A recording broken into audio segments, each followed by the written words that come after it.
I would like to now call to the podium Mohammed Motala from NACOSA to build on this, and he will be focusing on why should we rethink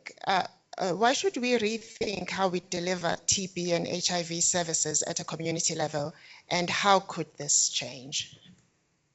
Thank you. Do you need a mic?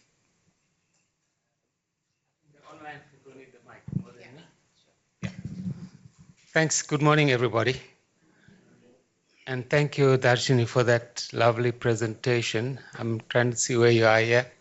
In terms of all the research and the evidence as to if, and building on what Russell said earlier on, if we're looking at a realignment in the current context, dwindling resources, where the money is going, the loss of the US funding that came into the health sector, but more importantly, in the community health systems. And my input is going to focus on that.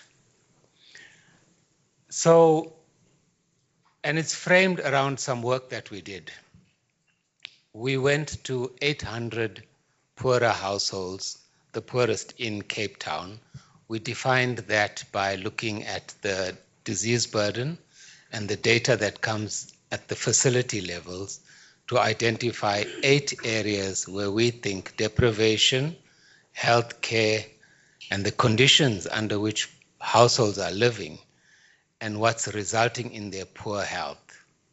So we went in there and did a survey of 800 households. We did focus groups then with people that are involved in that work. So community health workers, at a governance level, the district health committees, the health committees, also whatever governance structures at a local level, we're working at the community. So the community health systems, and a definition of that, an easy way to think about it, is the link between the public healthcare sector and the poorer households. So we have a system that operates in our country where community work gets done. And they're the people who chase up what's going on and understand deeply what the drivers of poorer health are in those communities. So in our work, these concepts, you've seen them everywhere. Universal health coverage, we talk about it a lot. NHI, all of these things say that communities are central to getting everything correct. Leadership should be provided by communities. And civil society in those communities try to organize those communities in such a way that all the wonderful things that come out in our policies, in all of these concepts like primary care and what the public health system should be doing, what community-oriented primary health care is about. These concepts and understanding them at the level of how do they relate and support community health systems.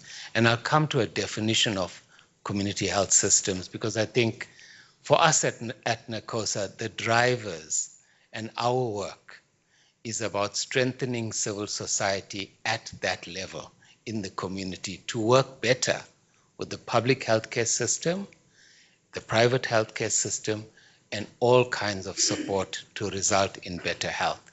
Next slide, please.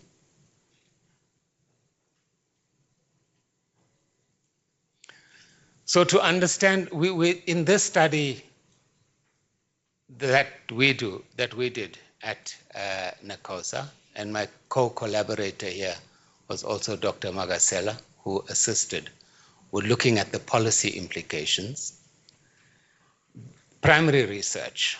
A lot of the research that Darshini presented was around the numbers, the figures, the financing, where the money is going, how we should use that money better, how if we focused on prevention, if you spent 1 rand on prevention, you'll save 9 rand in the health system.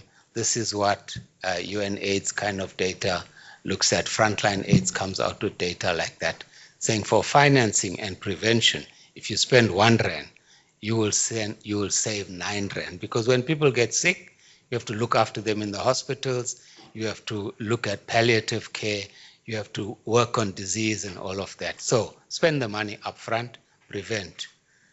But going and understanding the challenges that poorer households face in the city of Cape Town. That's what we wanted to understand. And we thought if we understood that, it would give us more evidence, direction, and practical things to address the kind of issues that were being brought up in the research. So what kind of realignment is being suggested? And my fundamental premise in all of this is that the defunding of community health systems is a problem, the shift away from that. So Trump and his government, and for all the horrible things they continue to do in the world, they did have huge financing in the form of USAID and CDC, and a lot of that work went to supporting community work that was done in community-based organizations around prevention, keeping people in treatment. More of that work is done by our government and the spending that we do and comes from our fiscus. But in this realignment, they are moving to safer spaces, build big, look at medicine. Lenacapavir is going to be a game changer in prevention for HIV. Spend that money. We won't talk about how much Gilead and the pharmaceuticals are going to make out of that deal and how that money is being spent.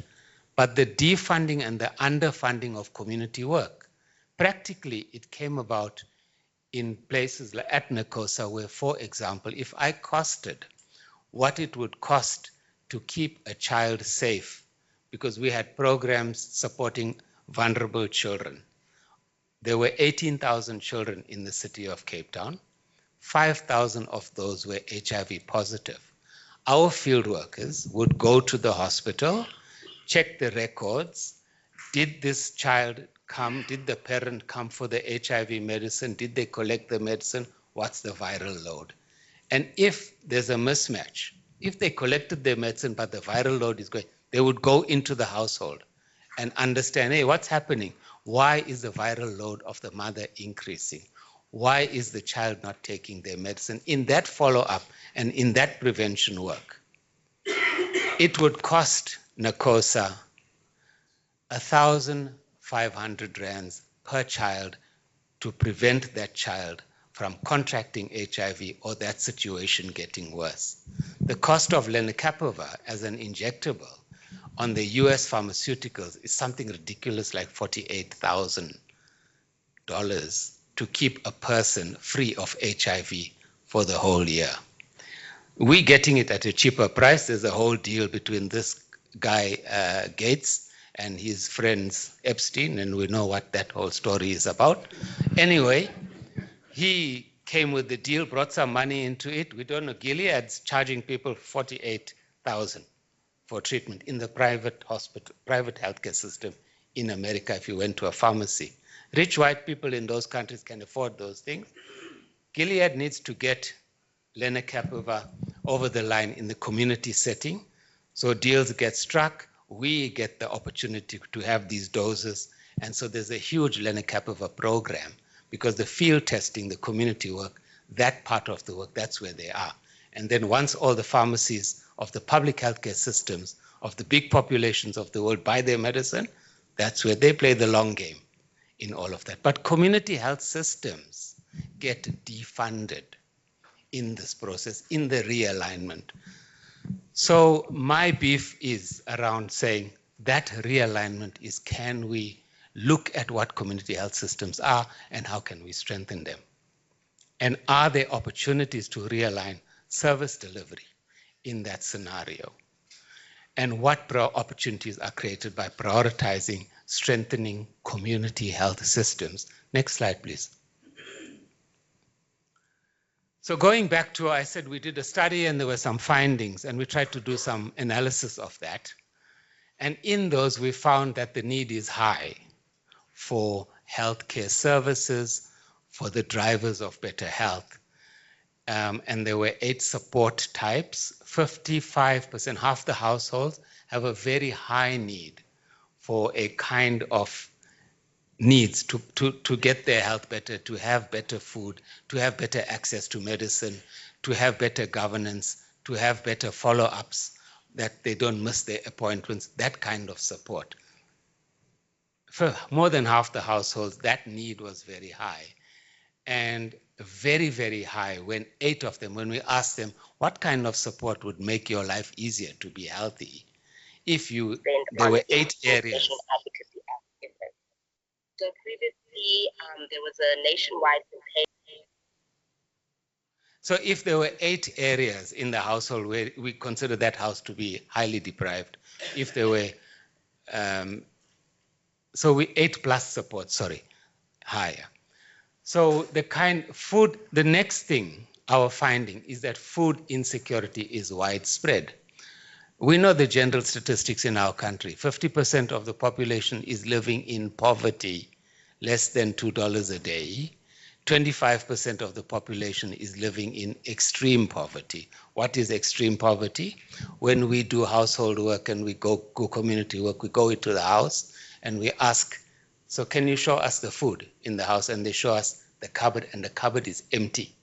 It's not like our pantries at home where we've got food at least for a week. We know it's empty.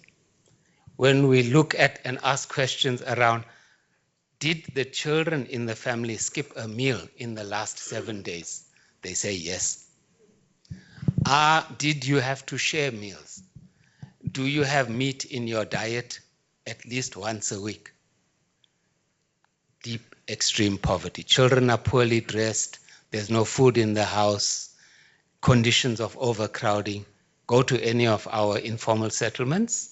You know the conditions under which people are living. There is serious food security, leads to stunting in growth, all kinds of knock-on effects that result in poor health. Access barriers persist. So 20% report difficulty when they access services and care when they need it. And what do we mean by that, access services? So there were about 21 things. The queues are too long. I can't go to the service because the clinic is far away. It's not safe for a woman to go after hours, even though the clinic is agreeing to open till late at night. Access barriers, communication. That security guard, he doesn't even let you go from the front. He asks you. The forms that we are filling in terms of the admin work that goes, when did I miss? The queues are to access barriers. 20%, almost a quarter of the households say they have difficulty accessing care when it's needed. And close to 30%, close to a third, meet the clinic access barriers indicator. We developed an indicator to say that this is what we would call a clinic access barrier. Close to a third of the households say those things are related to that level of care. This, and Russell speaks about this, where the continuity of care. Our problem is not more than, or we do have a big problem about people falling off treatment and losing people in the system. So in as much as we are enrolling people and finding the lost people in HIV and in TB, that's where most of the work comes. We are losing people. So continuity of care. Why is there no follow-up?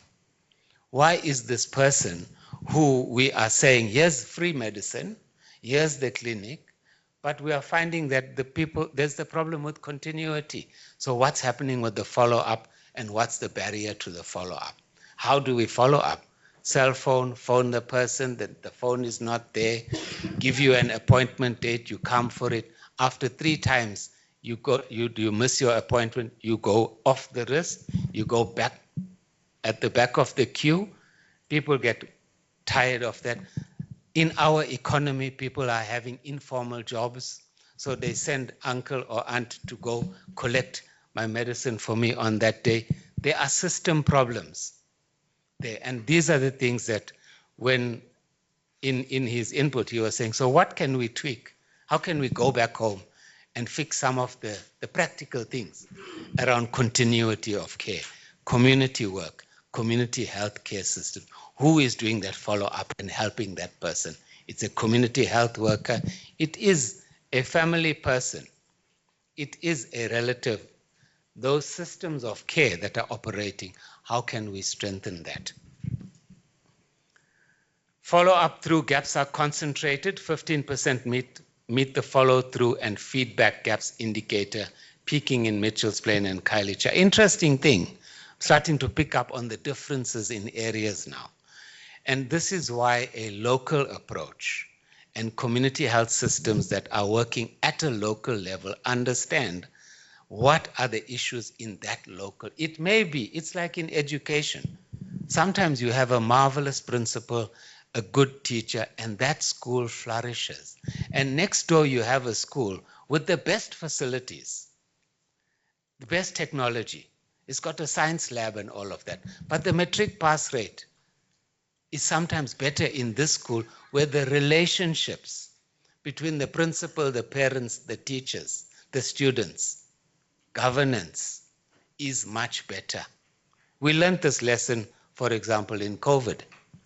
Different countries had different approaches. Some relied on medicines, some relied on, controlling people. But there was no direct correlation between which was the best approach. And at the end of it all, the jury is out on what happened in Africa, because when we saw what was happening in New York and the rich countries in Europe, we got into a shock. It's going to be chaos in Africa. But we didn't see that in COVID. Community health systems kicked in, where there was no injections. We had, what did you call them? What were those injections that we were all taking? Vaccines, yes. Those hoarding of those vaccines, the European countries kept them. The rich countries didn't want to share them with us. We didn't have them. But we didn't collapse in Africa. We didn't fall like flies. We didn't in the numbers. Whether the numbers are true and we don't know, there's a hidden thing going on and we hide the suffering and the death. Because when it happens in some countries, we flash it across the TV screen. When it happens in other countries, it's hidden. So we don't know. There's a story around that. But somehow, somewhere, communities, community health systems, support at a local level, those kinds of things. Support instability is frequent. At least one support type is lost or reduced. Part of the research we did was we asked in those households, what did you have in 2024? What did you lose in 2025? Because there was a big story around all this funding disappearing. And what do you need in 2026? We did that kind of. The problem in the administrative data at the clinics and everywhere, that data is not coming through yet.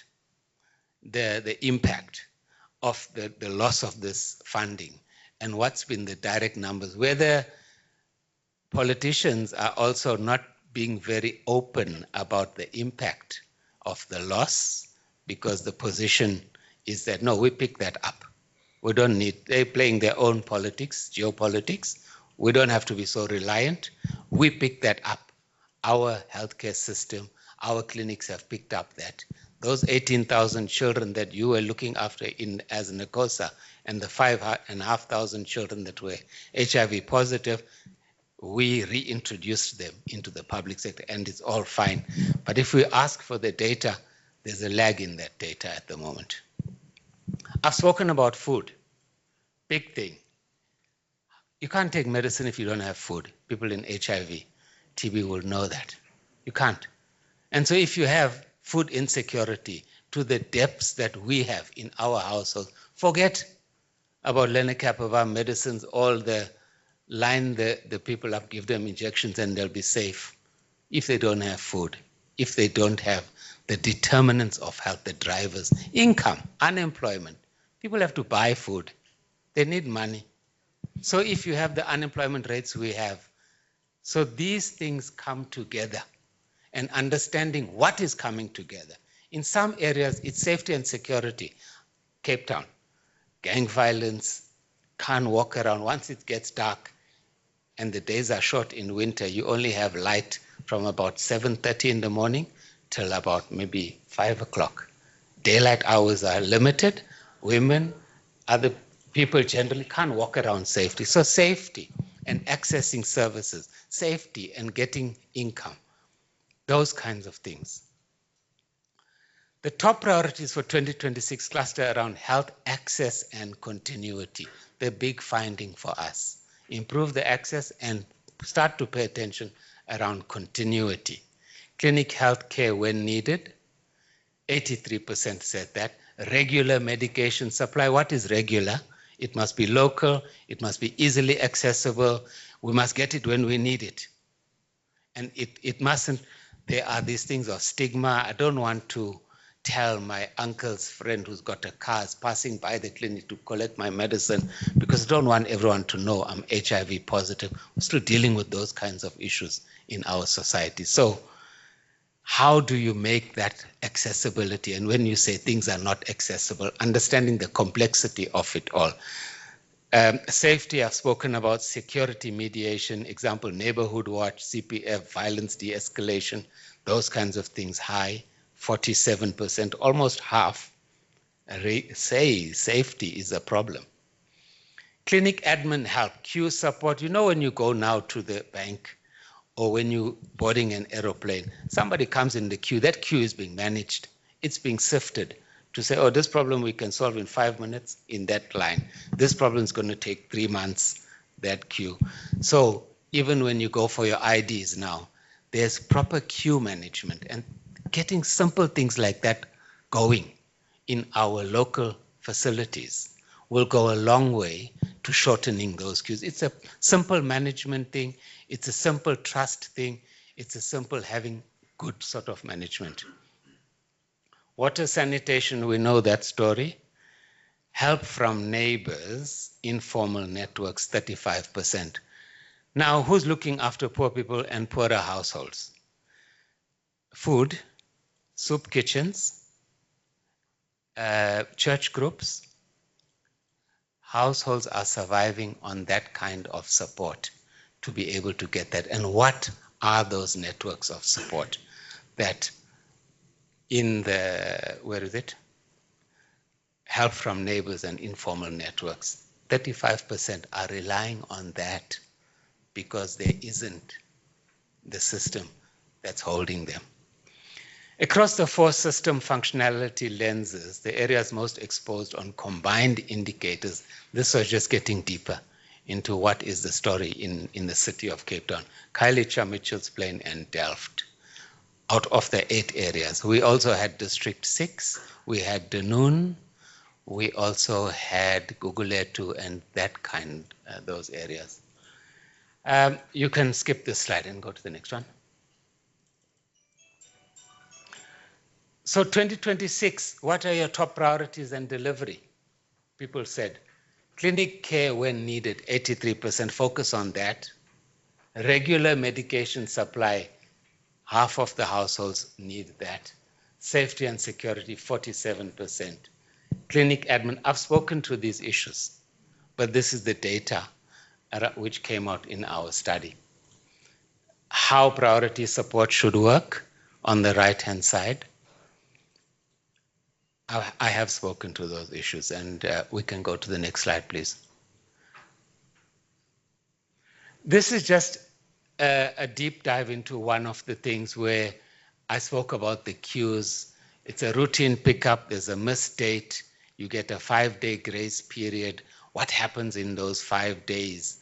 The buddy or proxy pickup is not working, there's a disclosure risk, people are being turned away, you get sent back to the queue, you start all over, and then you come to it. So there's data and evidence as to how to sort of fix that kind of issue. It was a deep dive. We wanted to understand why are there breaks as to why people are not continuing with their treatment. Next slide, please. This is showing local areas and how the blanket approach can't work. And these were the 8 areas.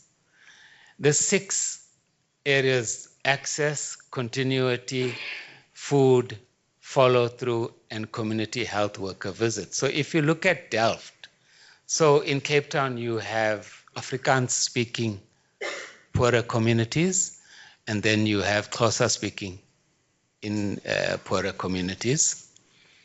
Khayelitsha, Xhosa-speaking predominantly, Gugulethu, Xhosa-speaking, and then Mitchell's Plain, Kraaifontein, to an extent Delft.